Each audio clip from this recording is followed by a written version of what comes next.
Hi guys, and thanks for tuning into the Lightweavers project.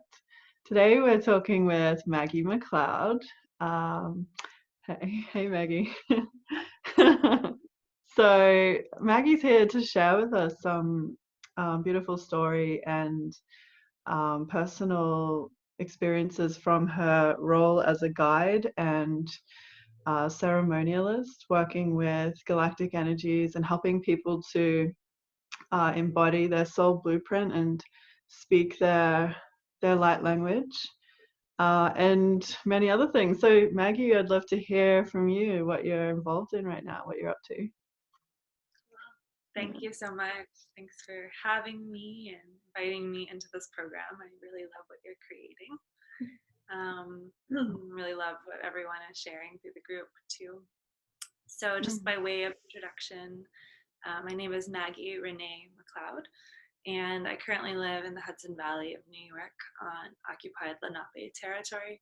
I live on top of a mountain, which is really cool in the woods. And it's been really healing for me actually to be so surrounded by nature and immersed in nature, because I think, as you sort of alluded to, my work is very cosmic in a lot of ways and connected to a lot of these more multidimensional energies. And so being really grounded and connected to the earth allows me to integrate and embody those in a good way, and then I can actually be of service more. And just a little bit about me and my work. So I'm a ceremonialist, an artist, and a healer. And I share group programs, retreats, and one-on-one sessions to really support people in their own embodiment of their truth and purpose. And I work a lot with ancestral healing in all of this too. So it's a big component of my work, sort of rooted in the belief that we all have this galactic lineage, and many of us are remembering that right now, so tuning into that. And then also really working with like our earth ancestors and whatever they may have experienced, and transmuting that through our lives now. So does that also apply, do you feel, to the animal and plant kingdoms as our ancestors and the Yeah, so I do a lot of work with plant medicines and animal medicines. I offered something last year. It was an animal medicine circle where we met every month on the full moon and invoked a different animal spirit to really remember like our connection to those animals and the medicine that they have, but also the medicine that we have, in a sense, through our ancestral connection to them. And yeah, I love the plants. The plants saved my life and continue to transform my life. So, yeah, I feel that too. Yeah, my whole life became so much more organic on that multi-dimensional level when I embraced relationships with the plants more. Like it helped for me. It has helped to like weave in, my mind and my emotions and all of the other subtle forms much more organically and in a way that's nourishing, like for my body and for myself as an earth person. Yeah, totally. Help us remember like our earth personness. Yeah. I love it too. I'm reading this book, Braiding Sweetgrass, right now. I don't know if I've heard of it. Yeah, I've heard of people talking about it. Yeah, it's so beautiful. Like I feel like every chapter I end up crying, just the way that but there's a quote in the book that I'm not going to quote exactly, but she talks about how the indigenous elders said, if a plant appears to you, it's important to pay attention because it has a message to share.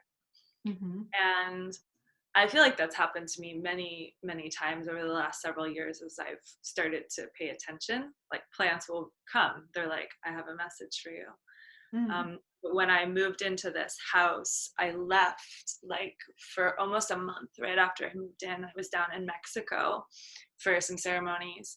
And I came back and like my whole garden was full of horsetail, which is this Yeah. really beautiful plant. And I'd never seen it before. And I was like, okay, clearly this plant has something to tell It's me. taken over. Yeah, it really took over. So I started to Wow. research, and it's like one of the oldest plants on Earth. They were here when the dinosaurs were here and would grow 100 feet tall. So they were like What? trees. But their main component of it is silica, which is what quartz crystals are made out of. So they're Mm, literally like quartz plants.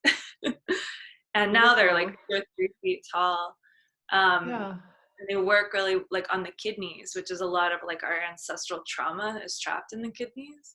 Hmm. And so the plant came to like deliver this very big message and a lot around like our evolution into our crystalline DNA, and like that's actually an ally for that.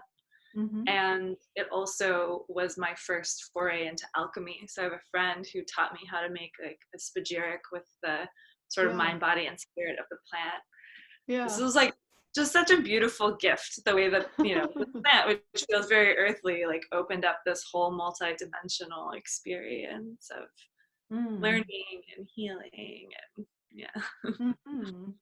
Yeah, I have read about horsetail being like a very ancient herb plant. Um, but I didn't know that it was. I didn't get that connection between the quartz and the silica and and all of that, which because you've been through a journey with that plant, now you hold that and now you have that. So yeah, it's beautiful like to hear from people when they have had a personal journey as opposed to like reading something on a website or um, hearsay knowledge, for example. So when you're leading people in these experiences, like connecting with the animals and plants and connecting with the earth in that way, like how do you bring people to that place where they can receive their personal journey so that they know that it's really their journey and not just an idea, for example? Hmm. Yeah, that's a good question. So for me, I do feel like direct experience is like the greatest teacher, like Mm-hmm. tell you something, but if you experience it for yourself and embody that wisdom, it's like a whole other level. Mm. So just to take the horsetail example, so in the ceremonies that I hold, I always work with plants, and I usually work with cacao, which is a connector spirit. So it allows us to access the energies or consciousness of other plants or of other Mm-hmm. beings. Right. And so with the horsetail, when it came to me, the first day I was processing it gave me a song. So it was like, as I was working with it, this Mm. song came through in light language, or the Yeah. language of plants. Um, Amazing. yeah. And so Yeah. that, so a lot of my studies, I have a teacher in Peru that I work with, and just to go off on a little tangent, Mm-hmm. I work really deeply with ayahuasca. And one of the technologies that is used with ayahuasca are the icaros, or the songs, which are literally the songs of the plants, like Mm-hmm. whatever the plant is transmitting. Um, Mm. but what I've learned through that work is that it doesn't just work in that space, that like Mm. everything has its own song. And so whenever I was working with the horsetail and received this song, like I believe that when I share that song, it's transmitting all of the wisdom that that plant carries. Mm-hmm. And so people can actually receive that vibrational frequency in their bodies and then receive that wisdom or that transmission from the plant. Wow. Yeah. Yeah. So when I hold space, that's a lot of the technology that I work with is sound frequency and Mm. songs and light language transmission, so people can actually move into that space on their own and Mm-hmm. their own. And then, yeah, always facilitate with another like plant ally that they can actually invite so they can like move into that frequency too. How lovely. Yeah. So when you discovered this, I mean, I guess you built up a practice and an ability with through your studies with ayahuasca. And now it's given you an ability to connect with many other plants. Like, did you just want to go off and start, just researching and exploring and wanting to just go into that as much as possible, or like how did it feel? Yeah, it's a good question. So that plant came to me like in a really dark time in my life when I needed a lot of healing and a lot of support. And so for a long time I was going with ayahuasca, we work with something called dietas, like a plant diet. So you work with ayahuasca and another plant that has its own healing properties. Okay. And the ayahuasca works as sort of like the connector spirit to that plant and allows you to access the energies of that. So for many years, it was just about my own healing journey and really like working with the medicines of those plants on myself. But then there was a point in there where things sort of shifted and opened up, and it was like the plants started saying, okay, now it's time to share. And not that my healing work is finished or complete, but that it's in a place where I can also start to share like my medicine. And so, yeah, I mean, it definitely has been a like, okay, I want to learn and, discover more. And also one thing that's really, really important to me is like having integrity with this work. And so,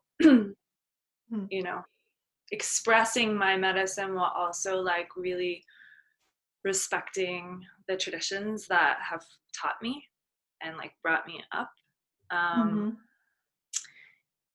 And so it's sort of like I don't know, it feels like a delicate dance in a way when there's like such a strong lineage of something of like, I'm not sharing that direct transmission, I'm sharing my own thing, but it's been informed by that. Yeah, so that's beautiful. That feels like an edge for you maybe, because you are a very creative soul and you're willing to push and to innovate.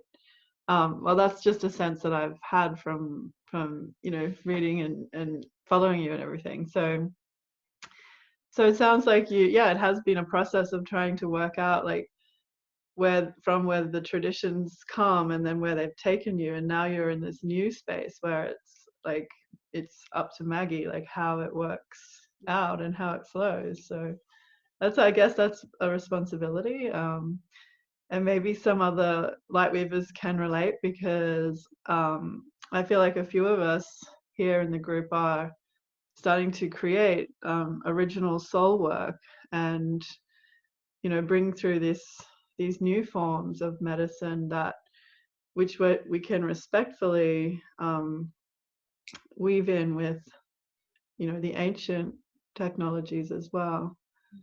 So I'd love to hear just any thoughts from you on that. Yeah, that's what you said, and it is an edge, I feel. But I think like something that's flipped for me somewhat recently, probably in the last 6 months, is like really embracing my creative soul and recognizing that it's so important for me to share that unique medicine that's coming through. Because I had this like thing where I was like stopping myself. I was like, oh, I haven't achieved this or, gotten this or, so I've moved through that piece of like really feeling the importance of this. But I also am really steeped in my practices and commitments, because I feel like it's like the way that I ground and embody and continue to grow so I can keep sharing myself and like what's coming through. And so I have my teacher in Peru that I work with, and then I'm also a moon dancer in Mexico. So I'm getting ready to go down there at the beginning of March. I'm really excited, but it is like very like strict is a weird word, but like there's a very clear container for that spiritual practice, like all the preparation for it, the commitments we make, the way that we pray, and then to go, and it's like 4 nights of dancing and 4 full days of fasting. And Mm. it's like, it's a lot on the body, but it really strengthens the spirit. So I Mm-hmm. believe very strongly in the importance of like anchoring into those types of paths and practices to fortify my spirit so I can keep being of service in the way that I need to be. And then the other piece that's been coming through really strongly, I was speaking a bit about the ancestral work that I do. So part of how I see ancestral healing is like a reclamation Mm. of our ancestral medicine and our ancestral ways. And especially for those of us who are like European descended, that was basically like cleansed out, you know, like there were Mm. mass killings of the medicine people in those cultures. And so much of that knowledge was lost. Yeah. So on a spirit level, a lot of my work has been like connecting to my ancestors and receiving their messages and their medicine so I can integrate that more into what I'm sharing. Mm. Yeah. Mm-hmm. Okay, so all of that is a support for you, like to keep your personal self like nourished and functioning, I guess, on multiple levels. And then from that space, you feel more confident and more clear and in integrity that you are, like when you're bringing through new work and offering new experiences, then it's flowing and it's right. That's what Mm-hmm. I'm gathering. Yeah, Yeah. exactly. And it's like, um, Mm-hmm. I guess it's like I've really learned the importance of grounding and having ritual in my life. So Okay. like, What does grounding mean to you? I'm curious.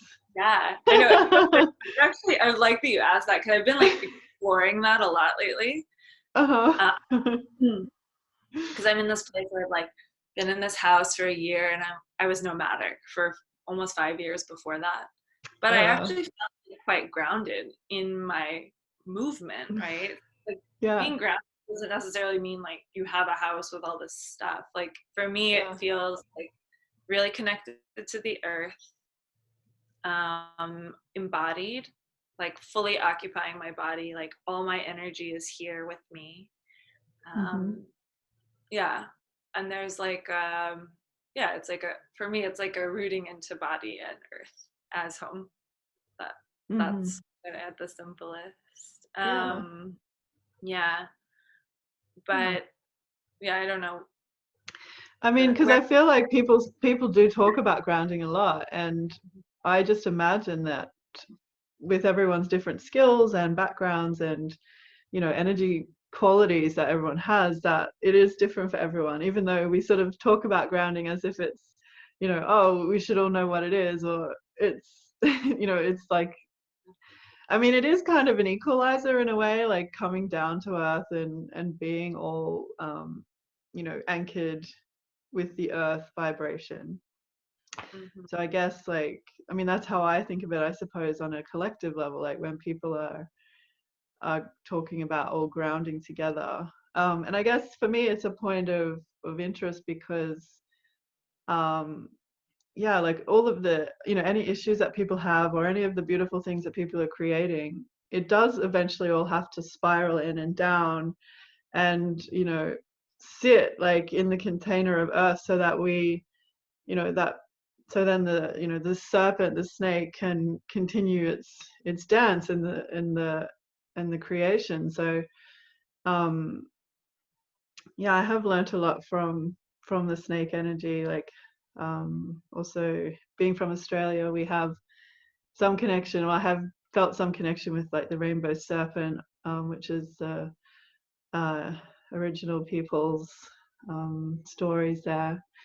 So yeah, so I guess I'm not sure if this is important to you, like to talk about, but the idea of grounding and bringing in, our bringing in what we've got from the higher realms, and whether that's like the soul wisdom or like whatever it is, the work that we're doing, um, and weaving that in and finding ways to integrate that with like the elementals and making it flesh, making it tangible and real. So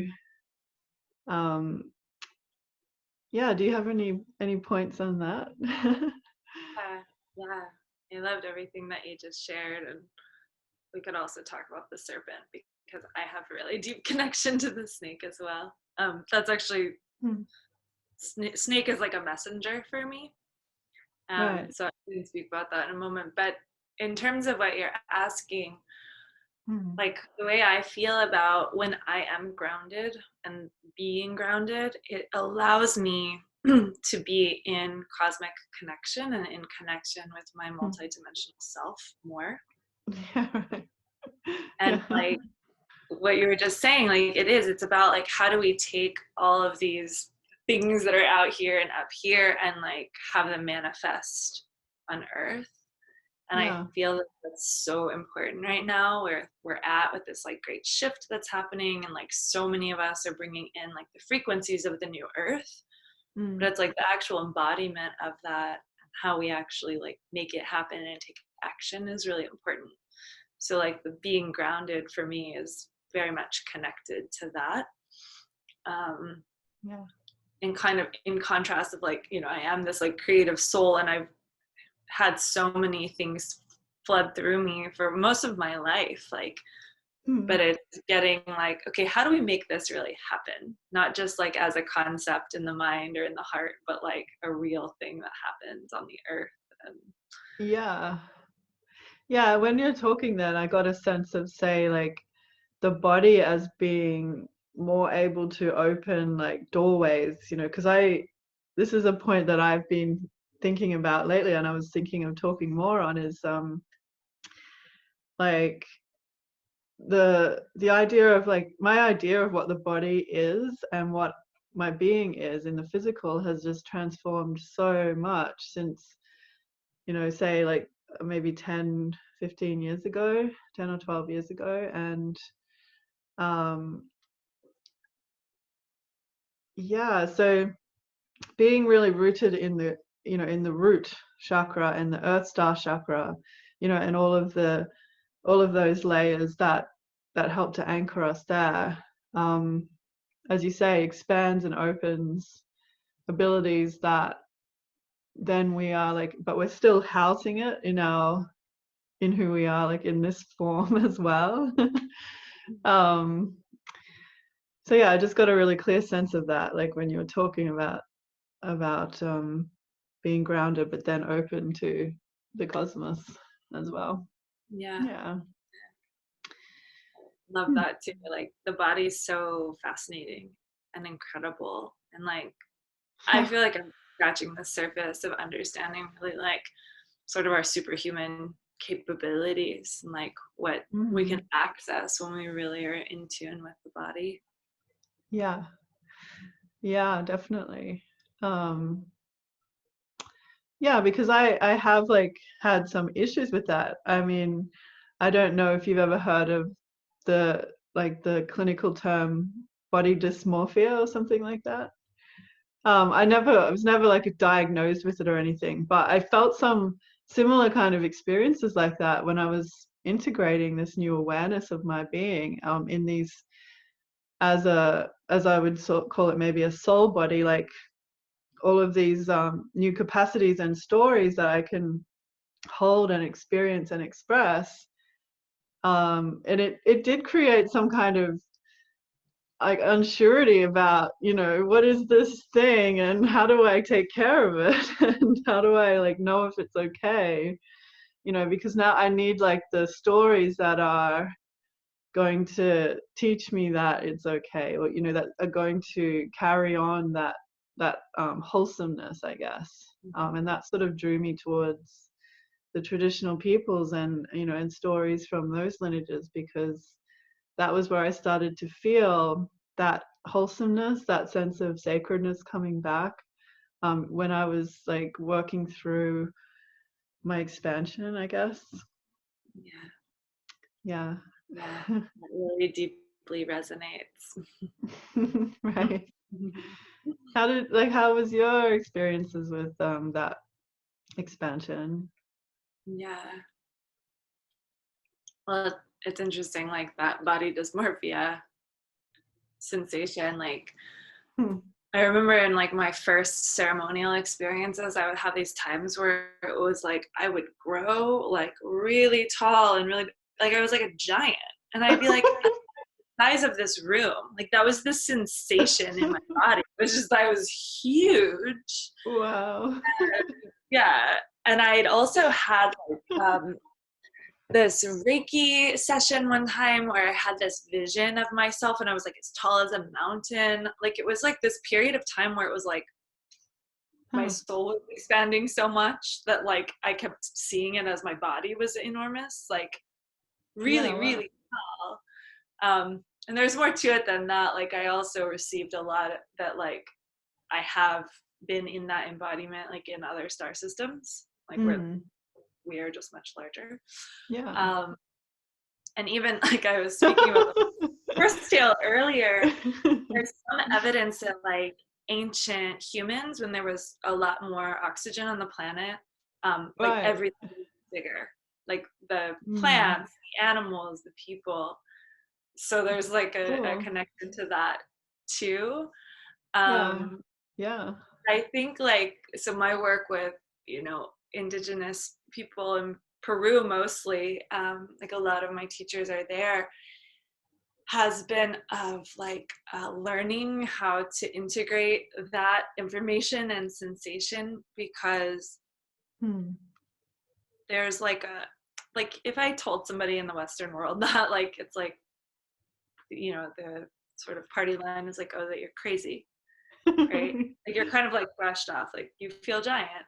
Whereas I Yeah. feel like there are stories and memories in a lot of these traditional cultures that help us make sense of this. Like Mm. a normal part of a spiritual path or experience Yeah. of. So Yeah. yeah. Oh, that's so beautiful that you found some teachers that were able to help you, like, and actually understand that and integrate that. And um, yeah, I think that that's really valuable. I'd love to know more about that. Like, maybe you could just share some posts about it or something. I'm not sure, but it feels like something that people would love to know about more. Because like that is sort of the essence of my practice, maybe like a big part of it anyhow, um of exploring my consciousness and my my evolving soul path, my personal soul path, and then also the work that I do for the collective.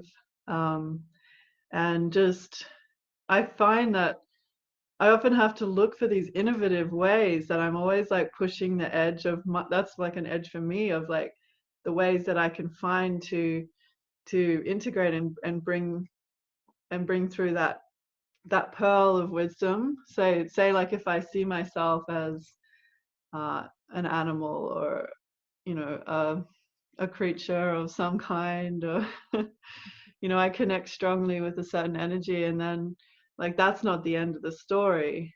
That's just the beginning of the story, isn't it? And then we find out what that means for us as we like weave that into who we know ourselves as being, and who we see, like how we see the world and all of that. I mean, it's a rich process, but uh it's a big focus for me. So I'm just loving really talking with you about this right now. Thank Yeah, you. thank you. I'm loving it too. Yeah. Mm. So is there anything else that you like want to share on what we've already talked about, or maybe like about your work, or just what you're creating at this time? Sure. Hmm. Yeah, like there's so much more to say. I will share some posts because just as you were speaking, then I remembered this dream I had several years ago. I'm like, that's an interesting thing to share. Of like, Yeah. um, I'll share it now, but I can elaborate on it. Basically, in the dream, Mm. I saw myself, and I was like in a river in this dress, and I was like about to baptize myself, basically. Mm. And then I realized, like, well, if I'm over there, who's watching this? I looked down and I had a paw, like a big Wow. paw, and like probably like a lion or a mountain lion, or like a puma, like it was like that kind of blonde, like tawny Yeah. fur.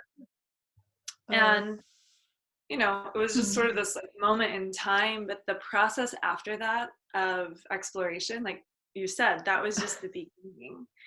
And then starting Yeah. to really connect into that like big cat part of myself, and like the wisdom that had to teach me. And we talk about embodiment and all of that in the human body, but it's like we also have these other sort of bodies we can shapeshift into, or like merge consciousness with. And yeah, so that's been like an interesting part of my path and process, is like really finding those other Yeah. parts of myself that are out there and learning how to connect with them more. Yeah. Amazing.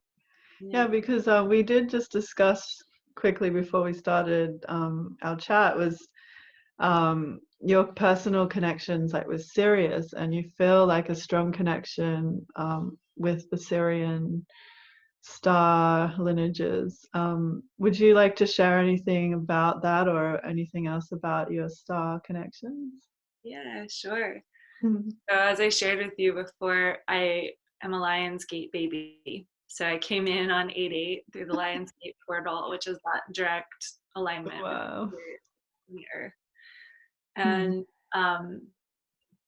the Reiki session I was sharing about, where I saw myself like as tall as the mountain, I spent similarly, so it's like, okay, I got this vision, and then it was this process of exploration. So I like made an art piece of it. I did a lot of writing on it, and then it was something that I was in inquiry around during ceremony several times. And in that process, what came through was an image of my Syrian embodiment. And so like, okay, that's what I look like on Sirius. And then I started to really explore, like, I mean, it was at the time I thought I was losing my mind.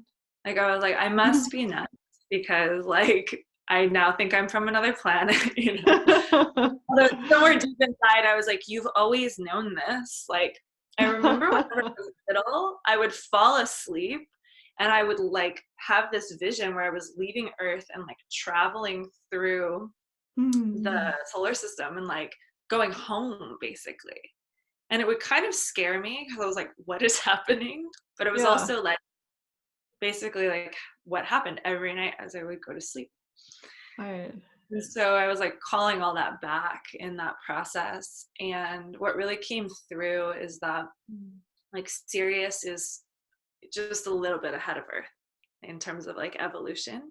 And so it holds the blueprint for where we're going.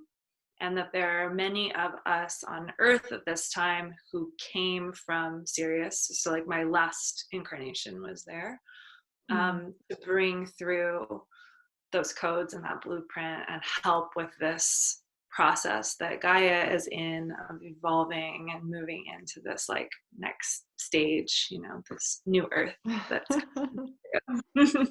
Yes. Oh wow. So that must be really fresh then, if your last incarnation was there, like, and then now you're Maggie. Yeah.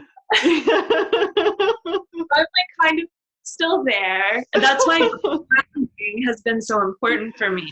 It's very easy for me to be like, I'm going home, goodbye. Yeah, Like definitely. I've also been in this process of like really remembering like Gaia is also my home. Like I've had many, many embodiments here too. It was a choice to be here now. So I can really fully like be here in connection with everything else, but be present to this experience too. Yeah, I feel that. I can feel your Gaian self like holding all of those other like, adventures that you've been on and all that wisdom, but then still like that holding as well that comes, I think, from the Gaian energy. So that's really nice Yeah. to understand that about you.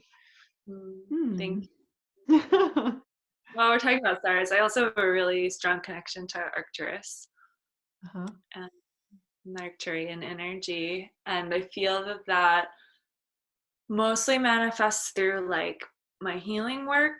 But Mm-hmm. also like there's like both of them, I feel there's sort of this like, I'm going to use the word scientific, but it's very incomplete. Like, if Mm. not scientific in the way of here, but like futuristic, like, Mm. um, or even like we think about like ancient, like Atlantean and Lemurian technologies where we were like working with crystals. Like, I feel that energy Yeah. coming in. There's a lot of teaching that I received from that as well. Mm-hmm. And I feel like I'm also just sort of starting to explore that, even in like the depth of where that goes. But Yeah, as an that's amazing. example, yeah, like I am in connection with this woman. She's a neuroscientist, and she's Yeah. Arcturian. And she gets like woken up in the middle of the night every single night between 3 and 5 a.m., which is like sort of the witching hour for these like frequencies to come through. And Mm. the Arcturians have been teaching her how to build these devices that she uses in her medical practice. So, Wow. like, that kind of stuff just fascinates me. But I'm not building medical devices, but I feel that type of energy coming through, that kind of Yeah. teaching through. Right. And so she's building devices that are sort of that would still function in the, in the day-to-day human technology levels that are already there. So she's building it now for Yeah, the yeah. now. She uses them in her medical practice. Wow. Information that she's receiving from Arcturus. Yeah. Yeah. That's like that's exactly it, right? That's what we're here for. Yeah. Um, yes. Oh, this is so exciting. I feel like there's a few people I already know who would be like wanting to talk more about that or just know more about it or jam on it. Yeah. Um, It's always interesting yeah. because, I feel like just more recently I feel even comfortable like making a video like this and talking about it. It's like, all right, Yeah. release like all the weird and wild and let it all hang out. And It's time to go for it. Yeah, that's the feeling I have. yeah, totally, totally. Yeah, I can really see like the Syrian energy and the Arcturian energy and like I hope this is taken in the right way, but how much that you're going to grow even more into that. It's like there's just so much there for you to and I do feel that with you that you're like your power is like still like a lot to come like Mm, in order to share all those gifts. thank you. Hmm. Well, I look forward to seeing how that unfolds for you, Thank being a you. part of your journey. Thank you so much. Yeah. Mm, I feel resonant with like the scientist, innovator research, like type archetypes as well, and lineages. Um, I'm just doing a lot of writing, or you know, doing writing more in the fiction realms, just as I envisage these things that I'm seeing, and just trying to find ways to record them and like yeah, visualize it and look at how, like, for me, I'm really interested in how the social dynamics work with supporting creative momentum, because I really feel like creative, like collective creativity is how we reach these points of like yeah. enough like energy and buzz to like actually ignite these new creations to actually come into being. Yeah. Hmm. Totally. I really feel that. So Yeah. one of the trees that I dieted in 2018 gave me this vision for this collective, and we launched last year. So it's called Gaia Cosmica, Yeah. and Sounds amazing. yeah, that what you're talking about is the ethos of the vision, and also what's now happening in practice. And I'm Hmm. continuously blown away of how things like manifest, how quickly they happen, and how much more easily they happen when we do them in collaboration. And like really just keep seeing like this is the only way that we're going to make the massive shifts that we're all seeing. Like we have to come together and like, you know, catalyze creativity and all of that, and the creation. And it's really beautiful because I think we're sort of sold a story of like rugged individualism, and I know I really bought into that for a long time, like going in alone. You know, I ran my own business, like just me for so long, and it feels so good to be in partnership and collaboration now, and see what actually can come through, and trust that like we each have a different piece of the puzzle and they're all needed for this big thing that's happening. Yes. Yeah, I'm feeling that. And like that's how I think something I keep reminding myself of like to look for those opportunities and just to keep, because for me, like bringing it back to what we talked about just a little bit earlier was like about the soul, body, and embodiment of various parts of who we are, multidimensional self. Like for me, when people get together, especially with a conscious intention, you know, if we're activated to like various degrees in those, on that multidimensional, on those levels, then that the creativity just starts like sparking, like in ways that we're not even like, we're not controlling it. It's not like, oh, he's good at math, so he's gonna like help this person, and then, you know, she's like good at this. And it's more, it's like, you know, just a big like opening. And we all receiving all this information together that is, you know, that's like, yeah, as you say, it's just like rapidly happening. And it's, I mean, yeah, I guess I'm interested to think about new ways of grounding it too, like grounding these collective actions and evolutions. So that's like something that I'm looking at for my future and thinking 10, 20 years, you know, like what can I do to like be grounding it as part of my path and the people that I want to work with and working with. So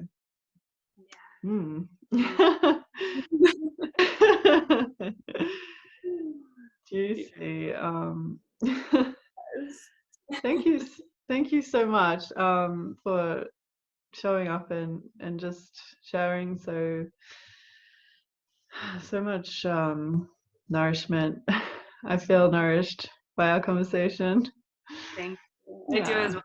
Thank you so much for the invitation, creating the time, space, and yeah. So if you want to check out Maggie on social media, she's Maggie McCloud. I'll probably post her links like underneath this video so people can find you, and Gaia Cosmica, your links for that. And yeah, I know I'm hoping to visit Maggie one day in New York or wherever it may be. So that would be amazing. Yeah. We'll make it happen. Yes, let's all make it happen. Okay, thank you. Bye. Bye.